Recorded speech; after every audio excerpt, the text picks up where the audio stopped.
It was really bad. I Mm. was buying a bundle of crack, a bundle of dope, and my stepfather was supplying it, and I was having sex with him. You was having sex with your stepfather, and he was supplying you the drugs? Right. Hey, Richelle. Good afternoon. Good afternoon. My name is ATM Ray with All Time Media. Our whole purpose is giving a voice out to the voiceless. Introduce yourself. Hi, I'm Richelle. I'm 30 years old. I just turned 30 on August 30th. Mm-hmm. I've been out here in Kensington for the last 7 years, but I started my drug addiction at 16 years old. Wow. I mean, it's fucking sucks out here. And I was actually just thinking about going to rehab not too long ago. You really was? Okay. Yeah, so... What's stopping you? The drugs. Like, for real. They stop you. Like, as soon as you get sick, it's not... Like, you just fiend for it. You just keep going for it. And it doesn't matter what it is anymore. You know, I have 3 kids that I lost custody of. So start where it's... 3 kids? Off. 3 kids, right. Lost custody of all 3. I used with the last one, and I actually had him in the basement in my friend's house. So you had your child in the basement of your friend's house, right on Orleans. You said you was using while you was pregnant with that? Right, that with the last child. The first 2 I did not use. But I still lost custody because of using, you know, after the fact. Using in general, right? Right. But I'm not even from here. I'm from Jersey. Okay, where in Jersey? Belmar with the W. Okay. Yeah, so closer to Walt Whitman. Okay, is it a nice neighborhood? Yeah. Yeah. But I always say, and I'm from Westville. I bounce between. Oh, you're from Westville, New Jersey? And they're beautiful neighborhoods. Okay. But I always say, you don't know what's going on behind closed doors. Yeah. You never know. You know, everybody's like, oh, you're from a good neighborhood. What the hell happened? I'm like, you don't know. You don't know what happened in your household. Right. You don't know. Like, you know, and then I tell them, and it's like, oh, wow. Like, now I see why. Well, yeah. You know, it's hard out here. It's not easy. And it's not easy dealing and coping with all this, you know. So, Richelle, been through a lot. You from New Jersey. You out here in these Kensington streets. Are you homeless at the moment? I'm kind of bouncing between couches. Okay. Couch to couch in a way. Couches. So you've been staying with dates. Yeah. Yeah. How is that going for you? It sucks because, you know, the money gets smaller and smaller because, oh, you're staying at my house. You're taking a shower. Oh, so they expect like free services from you because of the housing? Yeah. It's horrible. Is there times that you can't stay at a date's house and you gotta be out on the streets for a little bit? Yeah, and I'll just walk. I'll stay up, I'll walk, and I'll just do my thing. How old was you when you first started, you know, getting involved with prostitution? Or dates, if you would rather me call it that. Don't matter. It don't matter. Because I did online as well. I did escorting. Okay. So I was about 21, yes. I was right after my second kid, my daughter. You know, it sucks. The summer is all right because it's not cold. Yeah. But we're in September now. So it's going to start getting cold. And it's like, do I find a room for rent? If I even can get the money up for it anymore. Yeah. You know, there's no money out here no more at all. Yeah. I mean, they literally have $1 dope bags. They got $1 dope bags that you can purchase. Wow. So there ain't no money. That's giving more reasons for people to be stuck out here. Right. So and I think that's... If you don't mind me asking, how much you think you're making per date? You know, dealing with these guys and stuff. One guy offered me $5 the other day. A man offered you $5? You know, why you Okay, you said one man did what? He offered me $5 to sleep with him. To sleep with him. To sleep with him. Yeah, it's not even a blowjob, hand job. Oh, look at your butt. I've had people do that. Oh, let me see a titty. I'll give you $5. Okay, whatever. You're not touching me. You know what I mean? I don't care. I'll take that $5. Yeah. But to literally have sex with you and to sell you my soul, no, I'm not doing that $5. No, you're crazy. And these girls will do it, and that's why he offered it. Wow, because it happened before. Right. And like I said, that's not even a pack of cigarettes. It's not.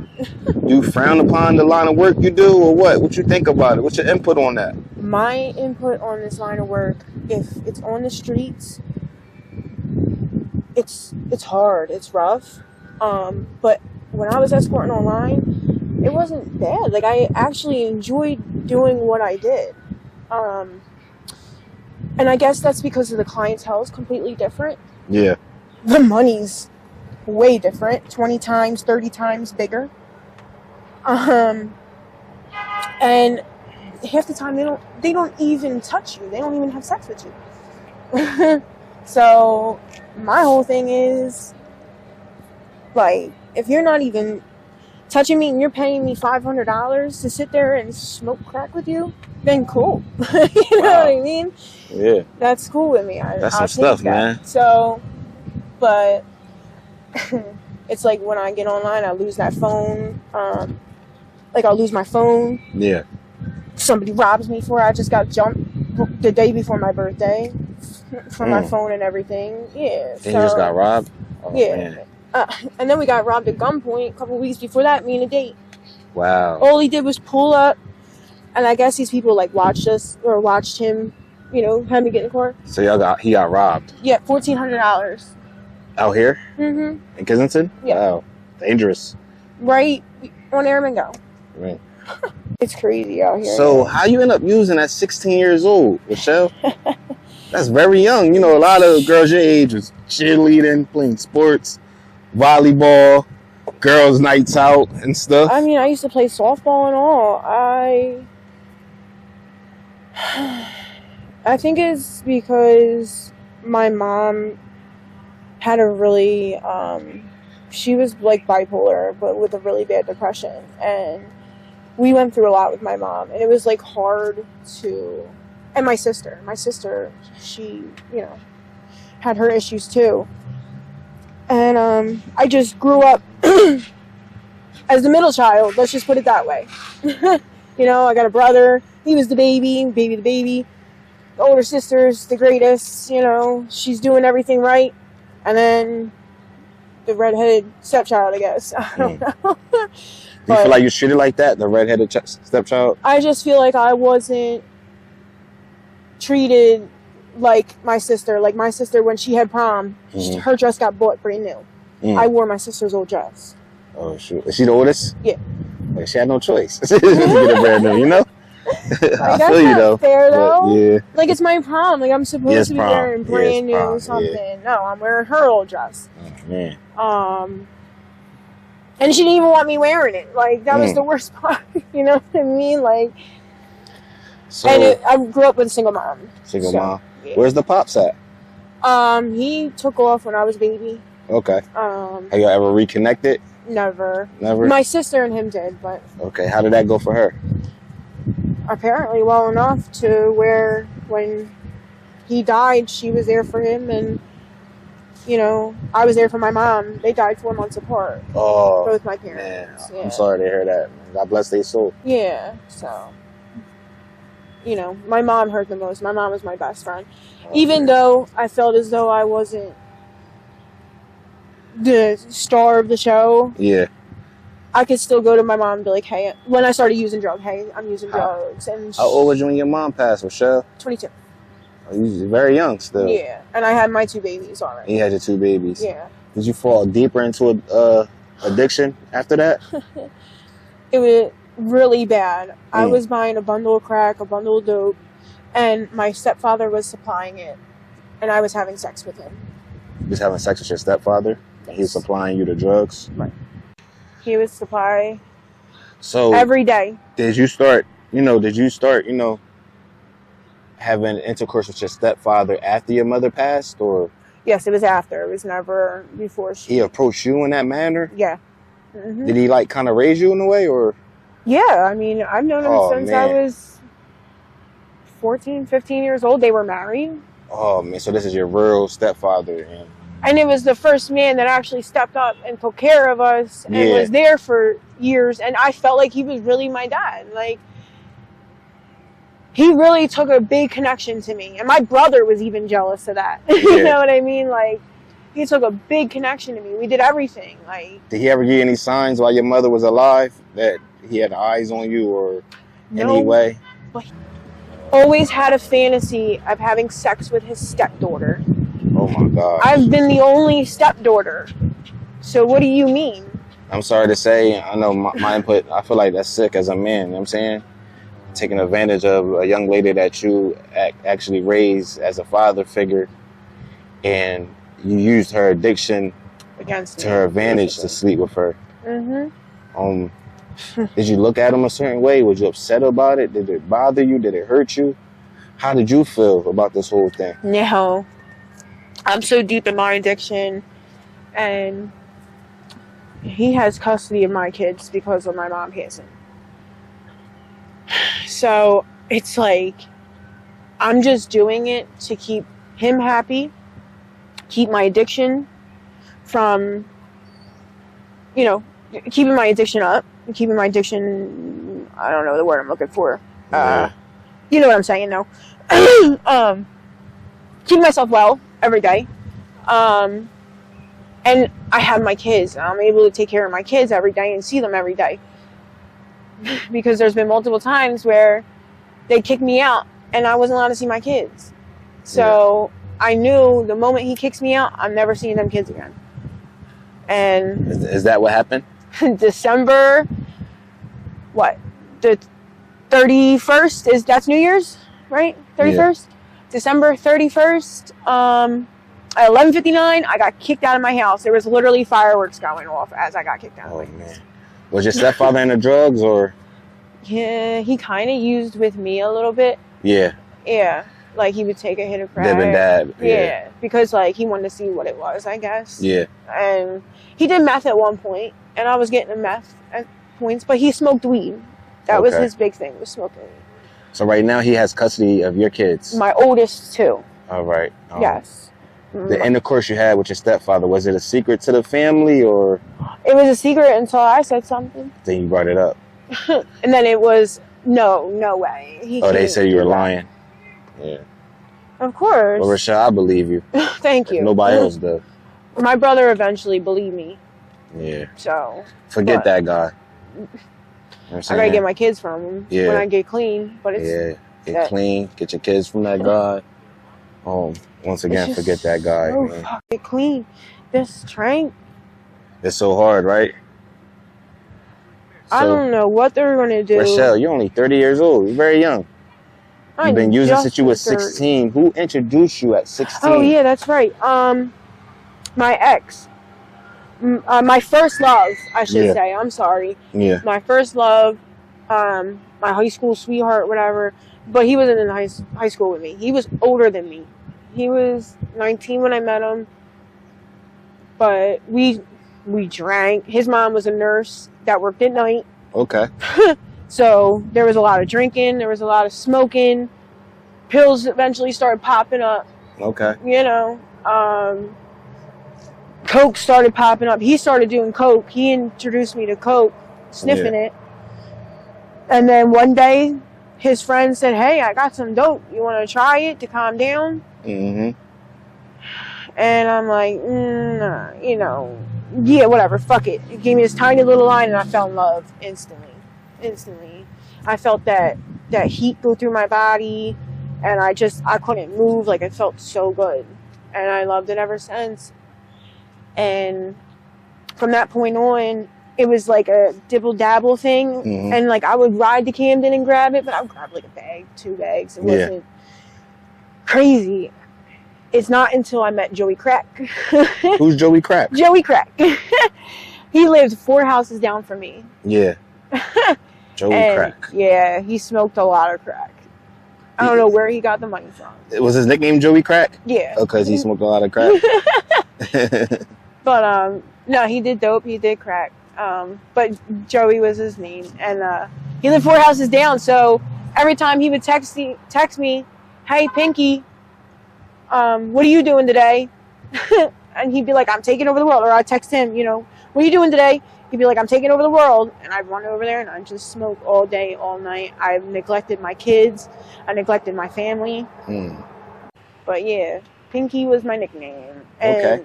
I mean, I don't even know where he got the money from. I don't even know where it came from. It like appeared in his hand. And it would be like $5,000 worth of crack every night. Like, and he did nothing. Is he robbing, or is he, he might have been hitting licks or something? He had to be, like, doing something. Because there would be times where he took my car and he'd be like, "I'll be back." And come back with a whole bunch of crack. Where's Joey Crack at now? Well, I left Jersey. Okay. But the last time I heard, he was homeless in Camden, and I'm sure he's... That's the end of that. Yep. Probably not around. Have you lost friends to this lifestyle? Death? I just lost my ex we were together for 8 years. Okay. I just lost him to an overdose. Okay. And I actually didn't even find out until a month later, and I found out on Facebook. You found out that your friend died? My ex-boyfriend. Your ex-boyfriend died. Like, one of my basically long lovers. Like, the longest person I've been with. The only, he took care of me while I was pregnant with my daughter. Yeah. Another man's kid. Like, you in the line of work of prostituting and stuff like that. Do you think you ever could really love a man, like, being a real relationship with a man after dealing with all the trauma you dealt with different men? I don't think I can love anybody. Including myself, after all of this.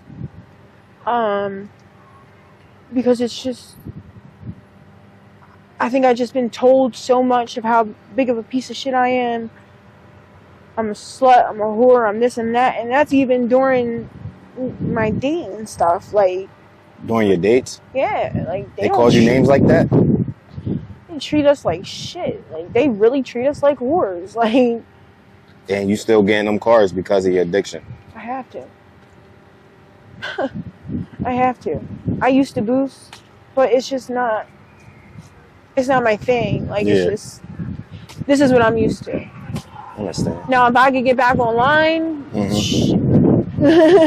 I'd tear it up. But... And like I said, I liked it. Like, I would clean myself up and I would get, good money. Oh, so you actually like what you do if it's on the online tip and the profession. You feel like it's more in the professional. All right. This is not. So if you was to get clean, right? Like, no more drugs, no more addiction. Would you still do the online escort and stuff? I would be afraid to. Definitely. I mean, I don't doubt that I wouldn't try it. But I'd definitely be afraid to, because I feel like it would pull me right back into drugs. Yeah, somebody said that. Like, drugs, fast money. Cheyenne said that. All that go hand in hand. Yep. Once you see that money in your hand, you're like, ooh, I know what I can do with this, and feel good because I just fucked that dude that I don't really even like. He was cool and all, but... Well, it's a lot of resources to do something so where you don't have to sell your soul for a piece of paper, you know what I'm saying? And I know it sounds good, it ain't easy to do and stuff, but I feel as though you work on steps to get clean, you stay around a positive crowd. Right. You know what I'm saying? You pick their brain, maybe you could earn revenue doing something legal, you know what I'm saying? Instead of putting your life at risk, doing dates. Yeah. I know it sounds better than, what it actually is, but little advice from ATM Ray. When you seen the interviews on YouTube, what did you think about them? Did you think like, oh, I'll never do nothing like that, or I would like to give my story out? Like, what was your... when you guys first started, or when whoever first started it, I'm like, oh my god, I don't want my face on there. Yeah. Like, that would be horrible. Yeah. But as I seen the interviews go on and stuff like that, and like, there is positive people out there. Absolutely. So, fuck the negative people. If they have something to say, let them say it. It's cool. Yeah. But I would just bring on the positivity and you know, if I read the comments from my video and anything's negative, then fuck it. You know, I need more positivity in my life, and that's what you guys are trying to do. Yeah, and get help. And get us help. Absolutely. So, voice for the voices. I think it's more of a positive thing now. Absolutely. At first, I thought it was like, you guys making fun of us. Yeah. But I'm not. It's not. Yeah. It's real. This is hardcore shit. Like, this is real. Yeah. You know? And this is real life. This is what's really going on. You know, we got people from different countries, people from out Europe. Yeah. You know. There's a Russian guy. Canada. Uh-huh. And they never seen nothing like this in their life. You know what I'm saying? But you know, it was good talking with you. Good talking with you too. You got any type of email, social media for the people that want to support you on this channel? I can't even get any information at all. Oh yeah. My email, roxanne830 @gmail.com. So ROXANNE 830 @gmail.com. Okay, so if y'all want to reach out to her, that's what it is, guys. Appreciate it. One last thing. What would you tell the youth, the young girls that's prostituting out on the streets, escorting, online, doing dates, hopping in strangers' cars? What advice would you give the young woman that's out here doing that? Yeah, if you just started and you think that this is fun and, oh yeah, this is a fun, fast lifestyle, it's not. You're going to get to be 25, 30, 35, 40, and you're going to be like, what the fuck did I do to myself? Because now I can't find nothing else to get money because I have to have that fast money now. I'm addicted to that fast life now. So if you can get away from it, get the fuck away from it as fast as possible. So that's what I have to say, for sure. All right, thanks a lot. Thank you. Once again, my name is ATM Ray with All Time Media. We outside. Yeah. Be safe out here, okay? Yes, thank you. You too. Join All Time Media's Patreon for exclusive content and behind-the-scenes content and face-to-face live video chat. Thank you, guys. The link is in the description below.